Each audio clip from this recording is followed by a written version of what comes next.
Hi, and welcome to Black on the Mat, the space where culture, community, and yoga intersect through our lived experiences. We're your host. I'm Danielle. And I'm Seisha. Join us on this journey to bring representation and shed light on often overlooked stories on the yoga mat. We're creating an accessible roadmap into yoga for Black people, building a community in this predominantly white space. And letting folks already into yoga know that we're here.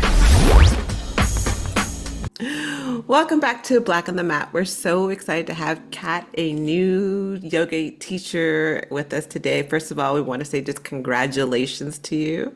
Yes, thank you. Yeah, I'm so excited to talk to y'all today. Well, we met because we teach at the same studio, and we met actually in a trauma-informed class, and I fell in love with you. But I want people to know more about you. Can you tell us a little bit about you? I know that you say yoga is like a love letter to the body, emphasizing inclusivity and accessibility, but tell us about you. Tell us about like why you got started in yoga. Yeah, so I really got started doing yoga because I wanted to hang out with my friends, and it was a way for us to have a weekly meetup. So I started in college, and it was something that I didn't really anticipate falling so deeply in love with it that it just became my life, my way of life. But initially it was just a way for me to hang out with my friends, for us to move. It was also like a cheap thing that we could do together. So that was just my college way of finding yoga. And then it really developed over time for me, going into yoga spaces and seeing no one that really looked like me or made me feel like super comfortable or confident about being a plus size girl doing yoga. And to move to the Bay, and I started seeing more teachers like that. And then I was like, I kind of feel like I want to be at the front of the room. And I want to be that person that makes other people feel seen and feel comfortable. And so really that's what led me into doing a teacher training. And yeah, yeah. Do you have any specific memories, those moments, that breakthrough moment? I know you said you saw more teachers. Was it like an aha in the middle of a class, or how did that come about for you?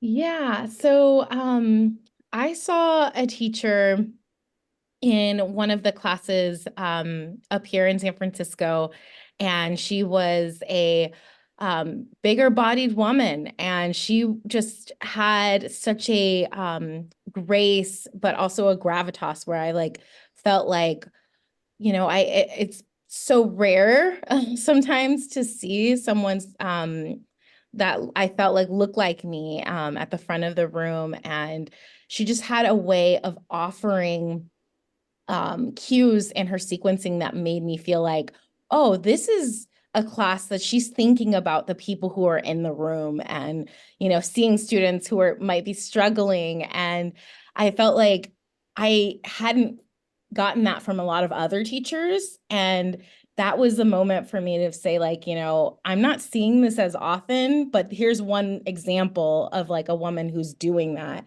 And I felt like I want to do that. So I went on a yoga retreat, just like a solo yoga retreat in Costa Rica. And from that experience, I had a lot of clarity, and I just told myself I'm going to enroll somewhere, and I'm just going to put myself out there and give it a try. You guys both have similar stories. I don't know if Seish, if you were picking up on you guys have so many similar stories. The difference between the three of us is y'all decided to do yoga teacher training because you wanted to be a teacher. I was like, I'm just doing this for myself. I'm like, I don't plan to teach whatsoever. And in the midst of it, I was like, oh, I have to teach. Yeah. What was it like teaching your first class, after teacher training for you? What was that first experience? So I had to teach as I was in my training.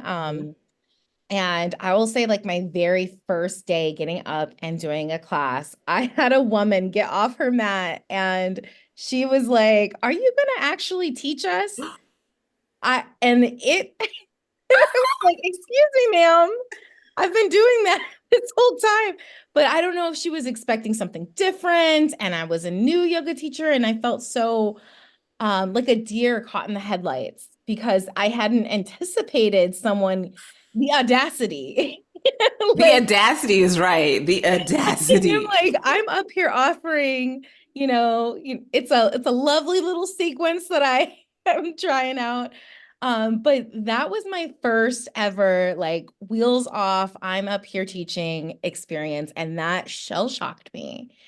And it rattled me, and it also instilled this sense of like imposter syndrome. Like, am I going to actually get up here and teach you something where I'm already thinking that that's what I'm doing, but this woman is projecting something else onto me. So I feel like through the years, because I've done 2 teacher trainings at this point.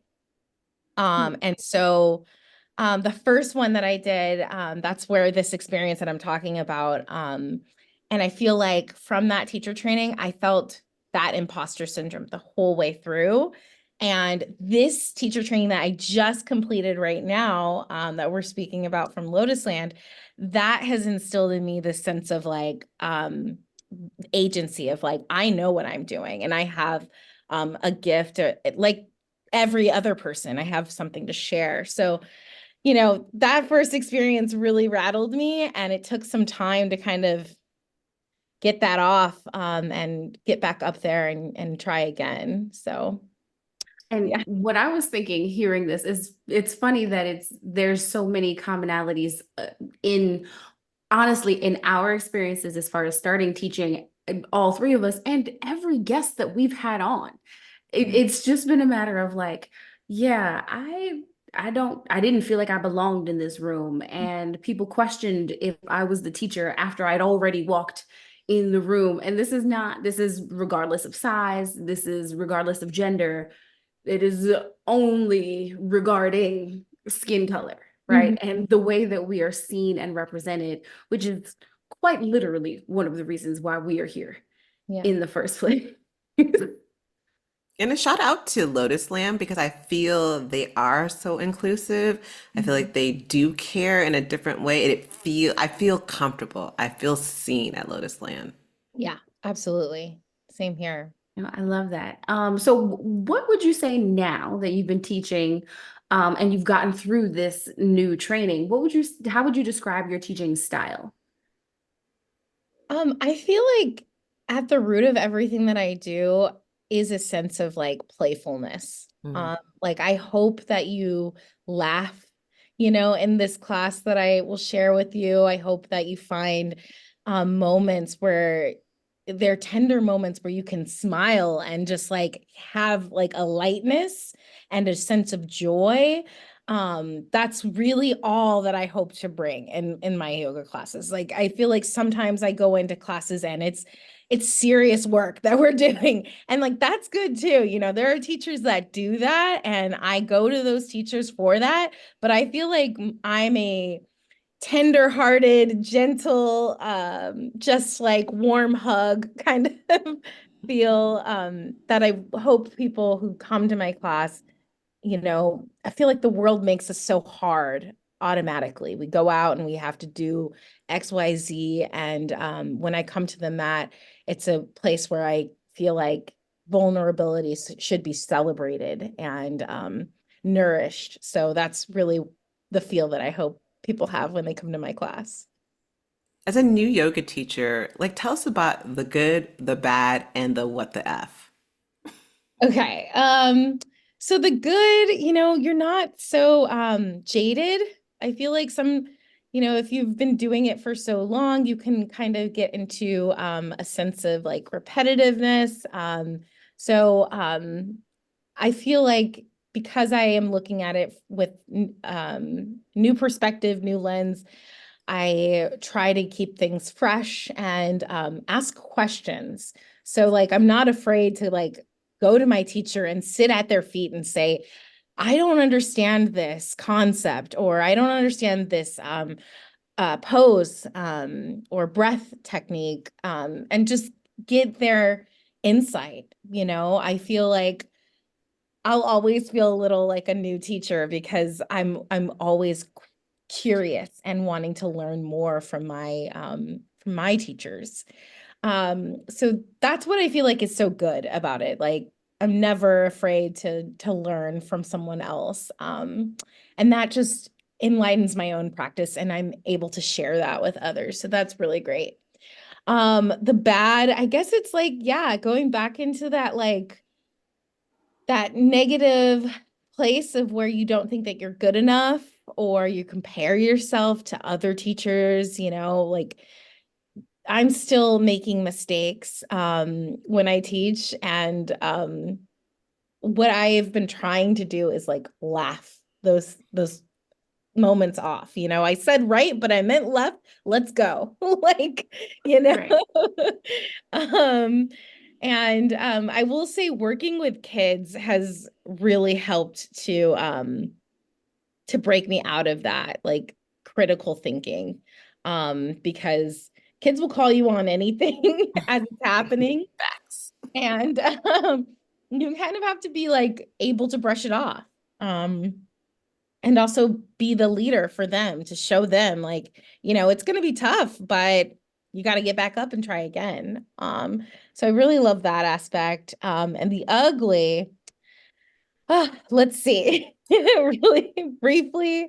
I will say like Western yoga has just like such a way of like whitewashing everything and just diminishing the like rich history of yoga. And I feel like that is what I feel like my first training was just that. They wanted us to just be carbon copies of like, here's the basic sequence, here's how you learn it, and this is the only way to teach it. So it was very rigid.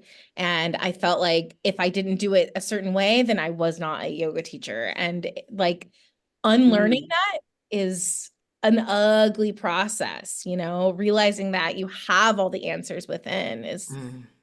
is really deep. And so, yeah. I love that that's a space that you have really dedicated yourself to in your yoga teaching, right? Because it is resonant in your practice and quite literally in your body. So how would you say you do create a welcoming and inclusive environment in your classes? Yeah, so I think it starts at just saying hello when people are coming in, looking folks in the eyes and just making sure that you're checking in with them, how you doing today? Like and sometimes people just want to come right in and go onto their mat and allowing that too, right? Reading the room, also just setting the tone of the space. So I really feel like I know there's some teachers who don't like music in classes, and I respect that, but I feel like, oh, I need some kind of music to be vibing to, right? So like setting the tone of like how it feels when you walk in. So my playlist is really inclusive. There's so many different artists that I like to have and different genres. And so I feel like that can be inviting in itself, where someone who like walks in who's never done yoga before and they hear a song, they're like, wait, I know this artist. Like I feel, a sense of like I belong here, or like, so that was really how I started feeling accepted in spaces by teachers providing that. And so like I feel like that's my way of paying it forward. It's just keeping that a tradition for me. Um, and then again, like before I even start teaching, I kind of sit down in front of folks and just share a little bit about myself. And I feel like that vulnerability of just letting everybody know yeah, I might be leading you, I might be the teacher in front of you, but I am a person just like you, and we are in this together. So creating that vibe, I think, is really important. Would you say like yoga, being a yoga teacher has changed you? I know it's changed how I show up and how I am as a person. I'm curious for you, has it changed your personality or how you're showing up in the world? Absolutely. You know, I found out that I was actually autistic Hmm. later in life. So I found out in 2020. I did my first teacher training in 2018, and I kind of stopped teaching after I took my training. Like I fell out of it because I just kind of felt like I didn't really know where I belonged, and I just had so many like questions left unanswered, and I didn't really feel like I had a teacher who I could ask these questions to. So it was very much like my like a personal journey in that first one, and then this second time around, um that's when I feel like I started incorporating like realizing how integrated my yoga practice is and like how I show up on and off the mat. And so it was really like understanding like, wow, like when I'm doing yoga, when I'm teaching yoga, this is the one place that I felt like I never had to mask. I never had to be somebody that I was not.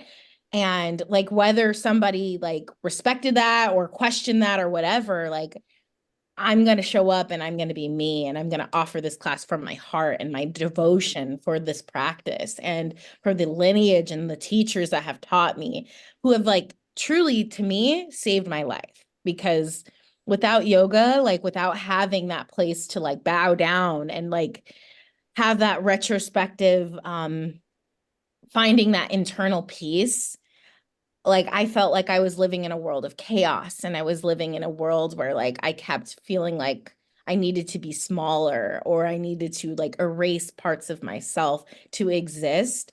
But yoga taught me that like, no, no, no, no.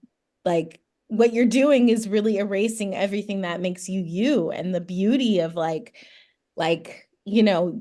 everything that you are. And so yoga has taught me to celebrate that and to like hopefully show a mirror to other people and say like that they have that within themselves too. So yeah. I love that. The other day, I was in the car coming to a well-being fair that I was going to be doing Reiki at, and Sade's Lover's Rock came on, and it was like this epiphany. I started ugly crying. I'm like, yoga is my lover's rock. It's the place Mhm. I swim to when things, there's storms, whatever. It's my everything. I love that. And I love that you, because you are teaching, you are also trying to create these spaces for people in their lives. You're laying the groundwork for that. What would you say has been the most rewarding part of teaching yoga so far? Oh, yes. I think just the experience of a person after you get up and teach, and someone coming up and saying thank you for that, like the smallest gesture, like that's to me, I'm like, wow, like, I've taught other classes, right? I've been a gymnastics teacher, I've been a rock climbing instructor, I've been a drama teacher.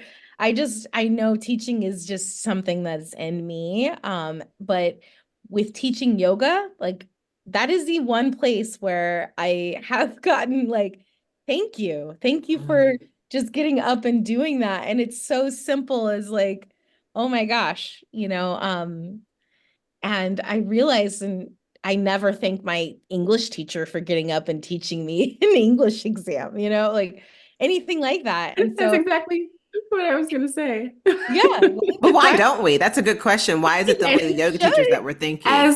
As the former math teacher in the room, I say Okay. that all the time. That when I taught math, Yeah, everybody bolting out of their class, out of the room. exactly. If they could have been a hole in the wall, it would have been the shape of their body. Versus at the Like, end of yoga, where people actually stop, like, "Oh, thank you so much, I appreciate exactly. it." Yeah. It's so like, and when I realized that, I was like, this is the one place that people after this class that I've come up, and sometimes it's a class where I feel like I don't even know how I just made it through that. Like, we're Been here on there. the other side, like, and someone comes up and says, like, thank you. Like, and it's like such a deeply, like, I touch them in that way, like, where I'm like, wow, like, I don't do that in any other aspect. So I think that that is something that's really special about teaching yoga in particular.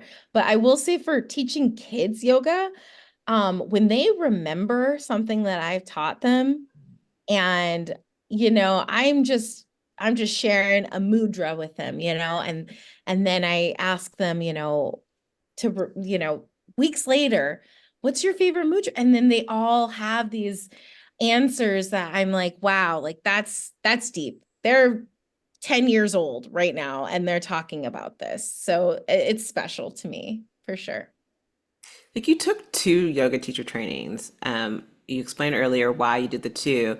What advice would you give to people who are considering a yoga teacher training and starting their journey in yoga? Oh, I would say do your research. Really, really know the kinds of teachers who you'll be learning from. Understand the company that you sign up with. Um, and like really think about like the experience that you want out of it. You know, if you're going into it blindly, like I just want to experience, I just want to deepen my practice.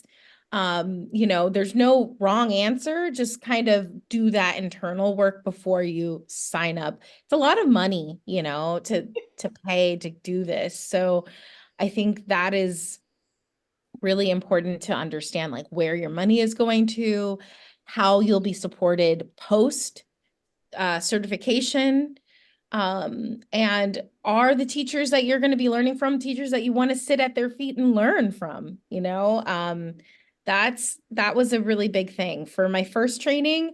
I honestly I felt like I needed to just be in a training and I wanted something fast and quick. And while I got a lot of good things out of it, there were also some not so good, some toxic things that I had to unlearn. And so I wish that I didn't have to go through that. But if I did a little bit more research beforehand, maybe I wouldn't have. So I think research is really, really important.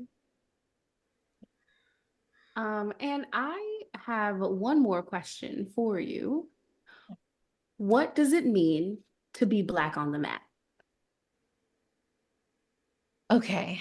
Um, I think it just means to me just being unapologetically yourself and also honoring your lineage, right? My ancestors that might have wanted to express themselves in this way. And when I am on my mat and I am truly being me, and honoring my ancestors, I feel like that is what I'm meant to do. And to be seen in this space as well is just so powerful.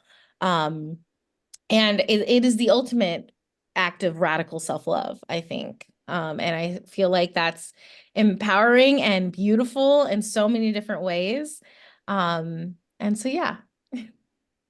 I love that. We need you. We're glad that you decided to take the second teacher training and that you got what you felt, that you were being seen. The world needs you. So we thank you for bringing this beautiful practice that feels like love, a love letter to your body, to the rest of us. Thank you. Yes, thank you so much for sharing. Please let us know and let everybody listening know where we can find you, what you have coming up, what we can look forward to from Kat. Yes. So you can follow me. So my Instagram account is like all of my style and really like my love letter to my inner child. So if you follow me on Kathleezy, that's where you're gonna find all of my lifestyle content. I am launching this summer my it's so fresh and new that I'm like stuttering at talking about it even, but I have a business that I'm opening. It's called LightofMine. It's a yoga and mindfulness creative endeavor that I'm starting. So you can definitely find me on LightofMine Yoga on Instagram too. It's so fresh and new, but I have a lot of fun things that will be coming later this summer. So yeah, thank you so much. Well, thank you. Thank you for coming on, and we can't wait to see more of what's coming. Yes, thank you. Well, that's it for this week, everyone, and we'll see you next week.